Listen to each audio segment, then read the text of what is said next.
G'day guys, welcome back to the channel, and this is the train room and this is my face. We finally secured a hopefully long-term rental before we purchase a house down here in Tassie, and this room has become the designated train room. The hope is to build a part of the layout in here, something that I can run a few locos on.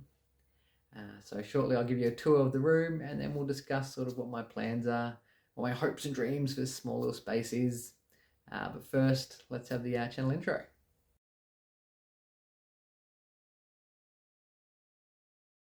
Rightio, so the space itself is about 4.4 meters deep and 3.6 wide, which means you can get a decent end scale layout in here.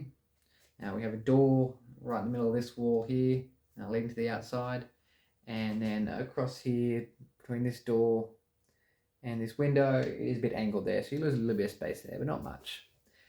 This window is probably one of my favourite pieces of the room. It actually has ledges already on it, and that is where I'm going to store my HO scale rolling stock. I don't have much HO scale stuff, but what I do have is sort of more sentimental stuff from where I grew up, so Gurley based, so Northern New South Wales based rolling stock. And yeah, I collected that many years ago and was umming and ahhing about what to do with that, and have decided to keep it. And then I was thinking about making a small switching layout for it, but the rolling stock doesn't really suit that. And even with HO, a small switching scale switching layout is still quite large. So my plan is to display them for the time being at this window here, and then take them to other people's layouts and run them when I can. So I wanted to do a whole big video on the topic, but basically my dream layout would be a New South Wales Passenger layout that originates, of course, at Sydney Central, and then runs to two terminating places, being Moree in the northwest and Bathurst in the west. That'll give me an option to run a variety of different rolling stock, and also those sort of places and places along the lines there hold a little bit of special interest to me and a bit of sentimentality.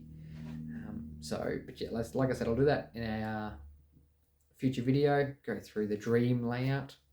So in the meantime, what I think I can squeeze in here is a decent representation of the first 4 platforms of Sydney Central or Sydney Terminus, and then running around this wall here through Werris Creek, which I regularly went through as a child on the way to Sydney, and have fond memories of getting off the train there and watching the 2 Explorer sets couple up, the one from Armidale and the one from Moree. They always met there, so you could go off the train and got to see that happening. So that's one of my core railway memories, so I always want to model Werris Creek.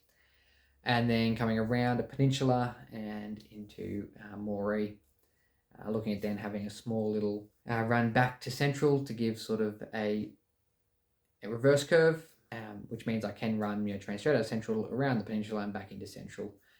It won't be continuous running, but I think that's good enough for the small little space I've got. So let's jump onto the computer and have a look at my plans for this space. All of this design was done in AnyRail and AutoCAD. Still learning AnyRail. Only got the trial version of that, so for track laying and stuff, and the stations and points and whatnot, I used AnyRail. But then for the overall layout, the larger curves, the spacing of the baseboards, I used AutoCAD. So I'll also admit too that it's not as pretty as some other designers you'll see on YouTube. We might get there one day, but this feels like a good start. So first of all, we have our Sydney terminal,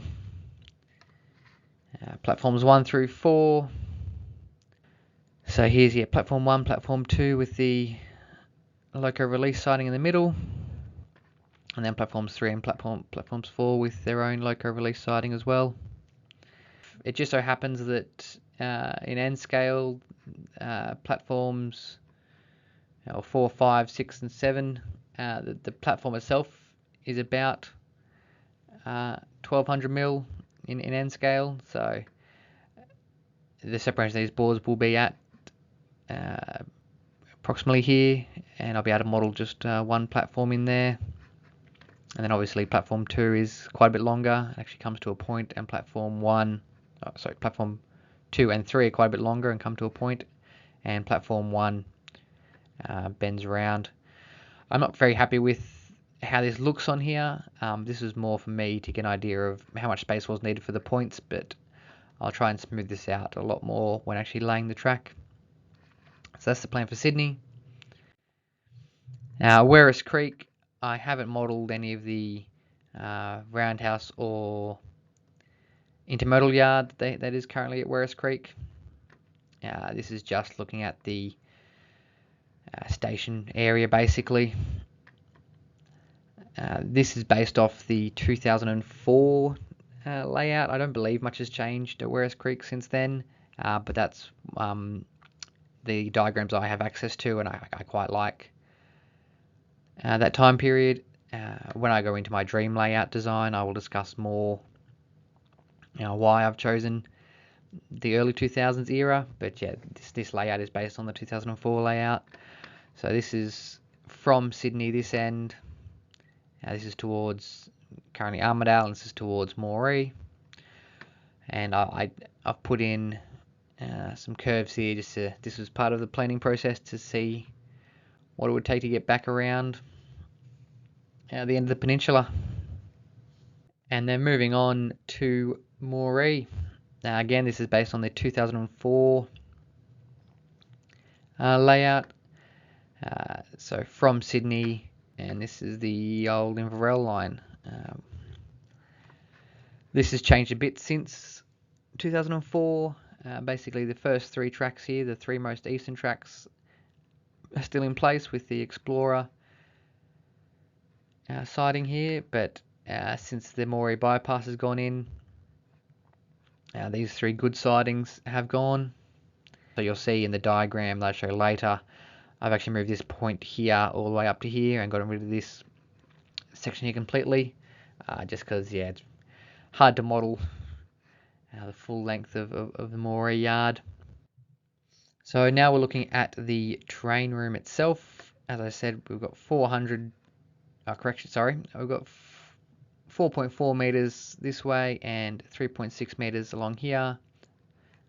This door leads to the outside, and this door leads into the rest of the house. This is the window here that will have the HO scale display on it. I used a 1.2 by 300 mil basic baseboard to see what I could get in this space. Originally, I was looking at putting running the layout around 3 sides like this, but the idea of a lift out or duck under, especially with the door opening inwards, I didn't really like. So I decided, with all this space in the middle, to do this U shape here with a return loop here. I think earlier in the video I said reverse curve when I meant return loop. I hope you guys forgive me for that one. So this is where we fit in here, and if we label it up, you'll see we've got 2 boards for Sydney Terminal, platforms 1 to 4. Another just plain board there. I don't think I'll put anything on that one. I think that's just going to be a bit of open running. Across the Bathurst Railway bridges, in the ultimate layout, I'd like to model Bathurst as I spoke about, and the railway bridges that are there. This doesn't match the whole length of it, but I got about 400 mils in here of straight track, which will give me enough to model about one span of both the new modern concrete bridge and the old steel bridge. I quite like this idea because as you walk in through the back door, which is the way most visitors will come, you get to look sort of straight down the layout and sort of get a nice head-on view of this area here. And then we branch off again, minimum 300 mil curve through here into a very compressed Moree. I quite like this design. I think it uses most of the space and this little angle cut off here, as well as not being too much. The first plan will just be to build these 6 baseboards, make myself a little switching layout. And yeah, with 5 of these baseboards being all the exact same size, 1200 by 300, I should get a little bit of production line able to build those. And this baseboard here is 1200 by 400. And then clearances for this, so this hasn't exported very well from CAD, I apologize for that, but we've got 800 mils between the walkway here, which I think is more than enough. We get a bit tight when the doors open. At this point here is 600. And again, I'm looking at putting, this would be a little desk, probably a modeling desk on this side. This will be my main computer desk, and bookshelf, more storage along here. So again, 600 mils, 550 mil there, and 850 mils there. So still plenty of space to walk in and get around the layout and check it all out. So let's have a look at the diagram on this. So if you want to go back and have a look, that's just the central terminal in there. I still only have the trial version of AnyRail. I haven't yet upgraded to the full version, so I can only fit so many pieces. I think it's 50 track limit. So you can just imagine that Central's in there.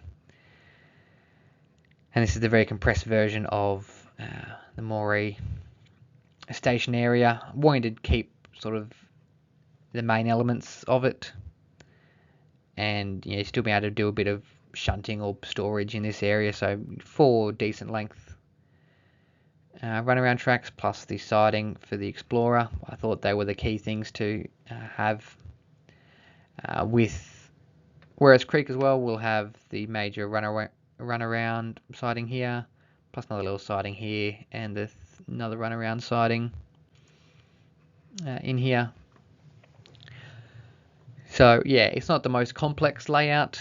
I've decided to stick as closely as possible to the prototype. I like the idea of modeling against a prototype, because it stops you from just putting in track where you think it's helpful. It makes it more constrained in that way, and hopefully makes the running more challenging and therefore more interesting.